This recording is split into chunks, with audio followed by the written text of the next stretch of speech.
good evening. I'm Melisa Idris. Welcome to Consider This. This is the show where we want you to consider and then reconsider what you know of the news of the day. My guests today were speakers at the Precision Public Health Asia 2025 conference. I have Professor Sarah Hawkes, Head of Global Population Health at Monash University Malaysia. She's also the co-chair of the Lancet Commission on Gender and Global Health. I also have with me Professor Kent Buse, who is the Professor of Health Policy at Monash University Malaysia. They are both the co-founders and co-CEOs of Global 50/50, which is an initiative committed to advancing gender justice in health, law and finance. Welcome to the show, both of you. Thank you so much for being here with me. I want to begin with the Lancet Commission on Gender and Global Health, if I may, Sarah, with you. Why was this commission necessary at this point in time, this point in history? I'm just wondering how we should be thinking about the threats to gender justice and why it's important to address it now. Yeah, thanks, Melissa. So first of all, just to explain what a Lancet Commission is. So it's a gathering of global experts engaging with a wide audience globally to try to give a kind of state of the art. Where are we at? What do we know around a particular topic? And so we had global experts from, I think, every continent in the world, 25 of them, and we engaged with over 100 community groups all around the world from different sectors to really try to address the question of why now, why here, what are we trying to achieve? And I think we were driven by a range of conundrums. One was, why do people misunderstand what gender is, what's going on there, and particularly in health, where one would imagine that there would be a widespread understanding of how gender might affect the human body, but there isn't. But also we were seeing increasing global pushback on the question of addressing gender as a determinant of health. And we were seeing that pushback play itself out quite strongly within the political realm of global health organizations and institutions. And the end result of that was that we were seeing health policies and programs and plans be gender blind. And we saw that very, very clearly during COVID, for example, that when we did an analysis of COVID, around 500 COVID policies at national level in 76 countries, less than 10% of the policies took gender into account. So we were really trying to explain or understand and then explain what's going on here. Why is this really fundamental aspect of what it means to be human for all of us? Why is it being ignored when we know it has very strong impact on people's health and well-being across the life course? Okay. And the Global 50/50 initiative, talk to me about that. What was that meant to address? Why did you feel the need to set up an initiative that you thought, okay, there's a gap here and I really need to do something about it? Kent? Yeah, just picking up on one thing that Sarah said in terms of sort of misunderstanding of gender. Yes. And Sarah made the point that I just want to reinforce that gender is everyone. It's men and women and non-binary. And for a long time as academics, we had understood that there was evidence that demonstrated that men and women have very different experiences in terms of the risk factors they face. In most societies they have different social roles, different economic roles, and as a function of that they face different risk factors, they get sick from different things. Men and women seek care differently. Women will more often seek care than men. And then once they're inside the healthcare system, men and women again will be treated differently. Often women will be underdiagnosed or their conditions not taken very seriously. Men, I guess because of the resources in society, are more likely to end up in ICU, you know, when it's a financial sort of question. And so we saw these huge differences in many areas of health. in relation to differences between men and women. And to some extent, there are some differences that some people might find sort of counterintuitive, that there's this sense that gender means women, and that women are disadvantaged in health as they are in most parts of society. But if you look at the data more granularly, you'll find that in many instances, men actually have more worse health outcomes. And so we had the evidence, and we published it in a high-impact journal.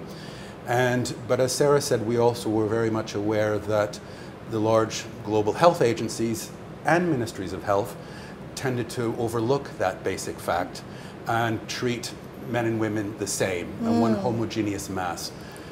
And as academics, we weren't having the impact that we wanted, and so we set up this NGO, Global 50/50, that you referred to.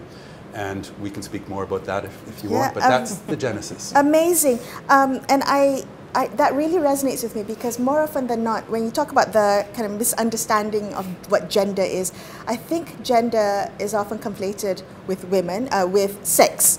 So, and it's often reduced, particularly in healthcare policies, to women and girls, right? When you think about gender, I wonder what the real world consequences are of this conflation in health programs. What is the impact to men and boys and trans people when gender health programs is just focusing on women and girls? Okay. I think that's one of the things that the Lancet Commission picked up on, because it did take this quite historical sweep.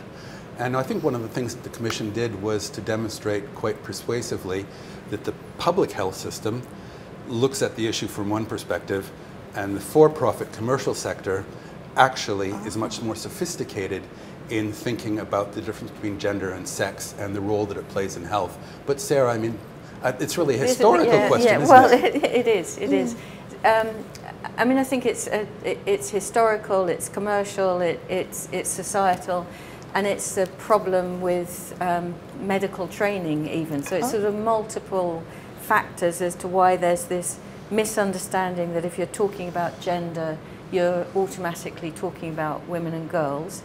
And I think to some extent, as Kent alluded to, you know, that's understandable. You've got half the population that generally has less power.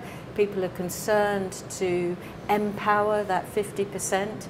But the end result is that you end up leaving another 50% out of the priority setting, the resource allocation within health.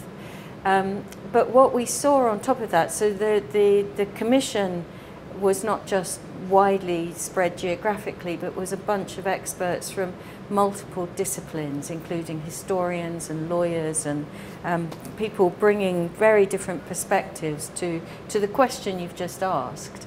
And you know, a large part of what we call the global health system today really has its origins in the colonial medical system, and then in a kind of nascent global system after the Second World War, when all of the systems and ideas and structures were really set in place that constitutes what this global health system today.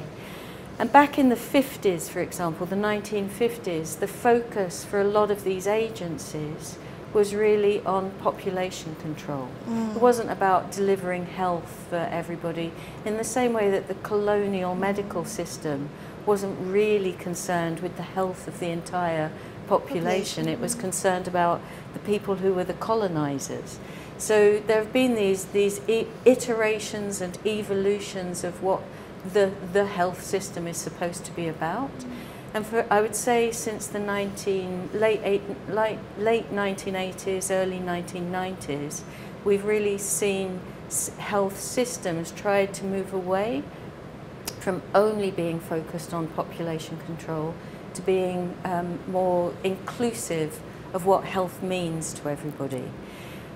But because it came from that origin, you achieve population control by focusing on women and girls. Right. You achieve resource mobilization by talking about poor, vulnerable women.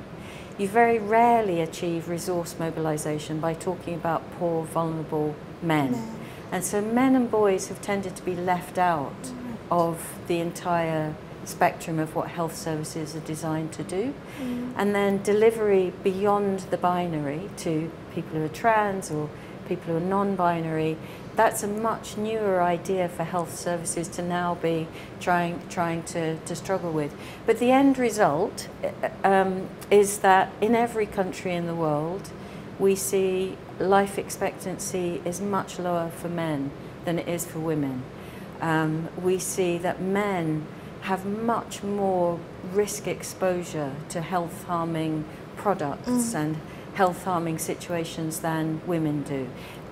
Men are much more likely to smoke or to drink alcohol or to be working in industries that are harmful to health. They're more likely to be driving cars, buses, trucks, taxis, so that their rates of risk exposure are much, much higher. But the health system still has this idea that we need to reach women and girls. For really, and often because what they're trying to do is to protect the next generation. You're trying to achieve good health and well-being for children, for example, and so you do that via mothers, not via fathers. So, you know, there's a lot to unpack and unpick there, but the end result is that a lot of people get left out of the system. Is that why we should be thinking about gender justice as opposed to gender equality? Is that the justice lens that comes into play? Yeah, for sure. I mean, one thing is that equality means everybody the same. And we know that that can't be the case because biologically we're different, right? So that comes back to your what you said earlier about the conflation of gender, which is about a construction of who we are as a person, socially, politically, legally, commercially, etc. Whereas sex is about the chromosomes you're born with, your reproductive capacity, how your physiological construction. It can be changed. People who take hormones will know that you can change what you look like, etc. But sex is inherent to who you are. So we will never be gender equal at a health level, but because of the differences in biology. But gender is modifiable. We can change people's social positions, we can make things better for them, but we can't do that just at an individual level. Gender is about the systems and structures of society. And so that's what gender justice is. It's saying it's not just about how you identify as an individual, it's about the systems and structures. Which is wonderful that you have expanded your global Health 50-50 to now Global 50-50, looking at not just health, but law and finance as well. Money makes the world go round. So when we think about addressing the entire system to ensure gender justice, from Global 50-50's perspective, what are some of the things that you're working on to make sure that this isn't just rhetorical, that there are concrete actions being put in place to ensure that there is gender justice in all systems? I mean, one of the things that we try to do in Global 50-50 is to situate it as an accountability mechanism. And as academics, I guess we're quite well positioned to do that because we can independently monitor what's taking place. And so to give you an example, we look at 200 global health organizations annually, and we look at their gender-related policies and practices, and we put out an annual report on that, and we have an annual index, and so we name these 200 organizations, and against about 10 criteria or variables, and that means that women, for example, working in those organizations can look at the performance of their organizations and say to senior management, hey, look we don't have a policy on menopause, we don't have a menstrual leave policy, or we don't have flexible working arrangements, but our competitors up the road, they actually do. So it serves as a mechanism for redeploying power, I guess, in that sense, to bring about gender justice. It also means, for example, that our index comes known to the donors of some of these organizations or the boards, and so they then put pressure on their CEOs to make policy changes. So for us, you know, why we're in the business is not just to understand these gender differences, but actually to try to encourage organizations, the public sector, to adopt strategies that might make for a more gender equitable workplace, or to support society to put in place the kind of policies that are needed to close the gender pay gap, for example. So let's interrogate the role of the private sector. So corporates, do they do well to ensure kind of gender justice in their policies? I'm just wondering, isn't that the role of regulation? Isn't regulation there to make sure that they are on track and they are upholding the rules, upholding gender justice policies? We can sort of answer that in a couple of ways. One is that in our sample of 200 organizations, we have for-profit, not-for-profits. And the for-profits generally do better at the policy making.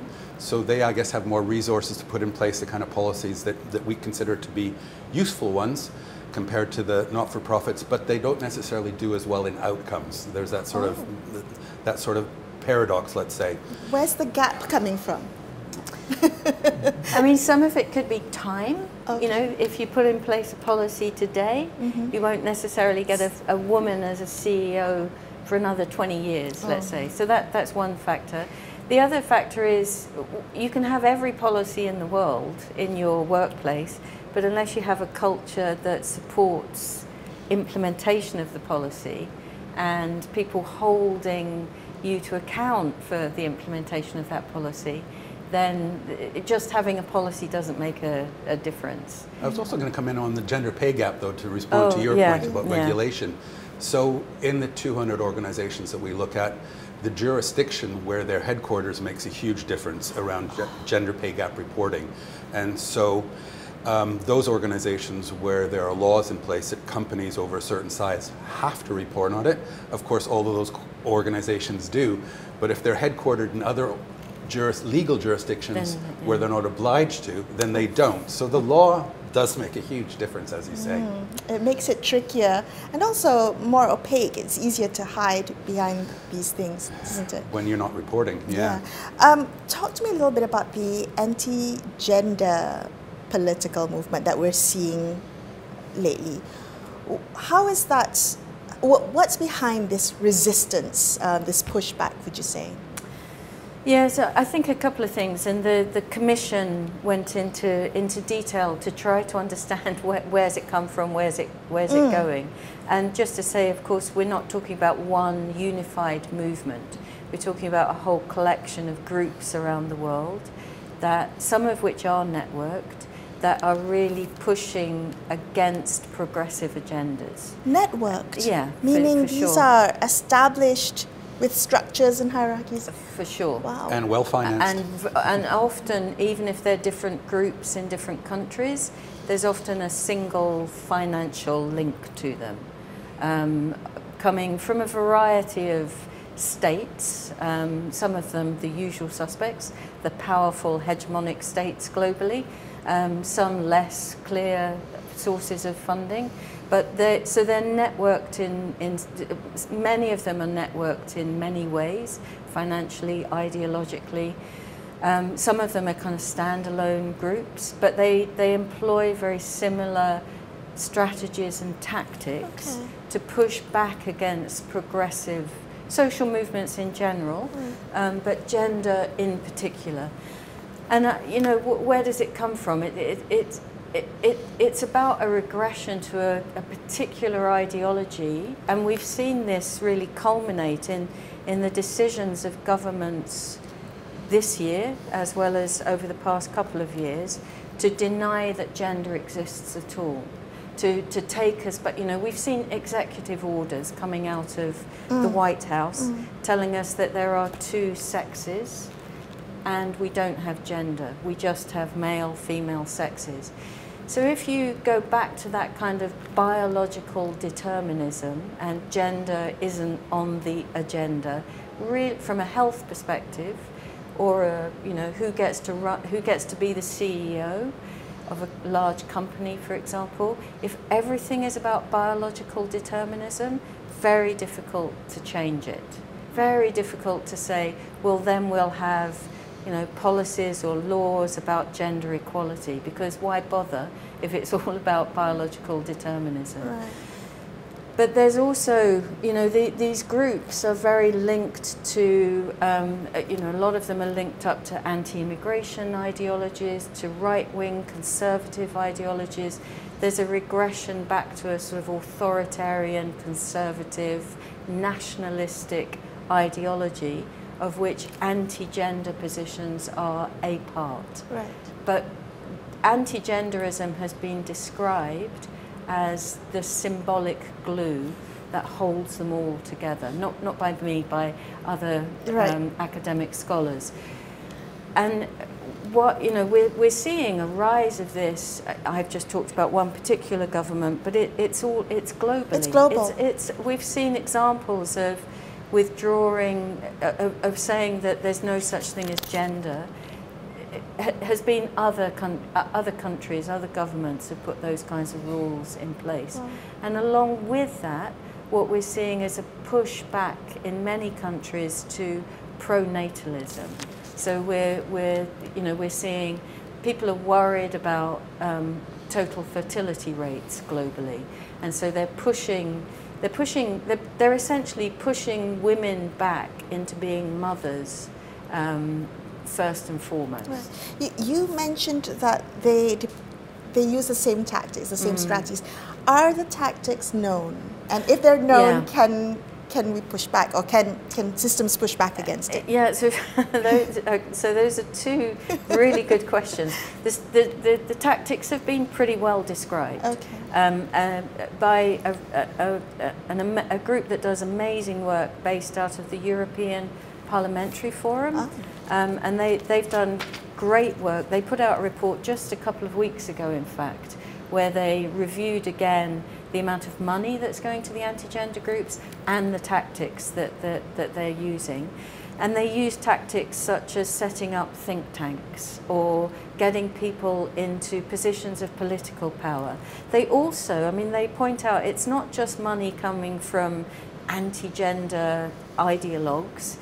They are really good at getting public money to support the work that they do. So they have a variety of ways of getting funded, and then a variety of tactics that they use to both put their own ideology forward and discredit more progressive pro-gender justice movements. That is shocking to me. Yeah, I think it's been shocking to everybody. And hats off to the people in the European Parliamentary Forum for actually exposing what they're doing.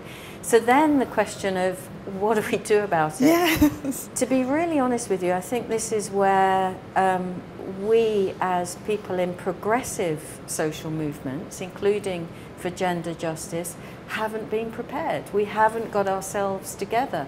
We're networked to some extent, but we spend a lot of time fighting amongst ourselves, for example. I mean, it's certainly that's the case where I come from.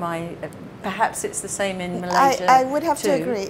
You can agree on 9 things, but the one thing you disagree on is what fractures apart. Yeah. So can I ask Kent, having heard what Sarah just said, when you think about this region in particular, what is it that you think needs to be prioritized or highlighted when you think about the barriers and the opportunities for Southeast Asia, for Malaysia, I would like to say, when we want to make sure that we're working concretely towards achieving gender justice in all the regions, in all the different sectors and industries? Yeah, and I think Sarah said that we're, definitely as a public health community, but also as a pro-social justice or gender justice community, not very well prepared, but we're sitting here, as you said, at this Precision Public Health Conference, and it's surprising how gender blind the conference is. Oh, no. And it's a real missed opportunity, I think, because one has the opportunity to demonstrate that gender does make a difference. And if we can convince policymakers and politicians that gender could make a difference, we could have gender responsive programming, and there could be a huge benefit for every ringgit invested in health if these programs were more tailored. And I think also, given the chair that you're sitting in, we tell a particularly poor story about it as well. We haven't been able to convince the world very well that gender matters and can make a difference. And so I think we have an opportunity, given the ascendancy of the anti-gender movement, to try to remind each other that we need to overcome that one thing that pushes us apart. And I think that a country like Malaysia is in a very lovely neutral spot in the middle in this disintegrating world order, to be a champion of the middle road instead of these two extremes of, well, the two extremes of these movements being anti-anti or pro-pro.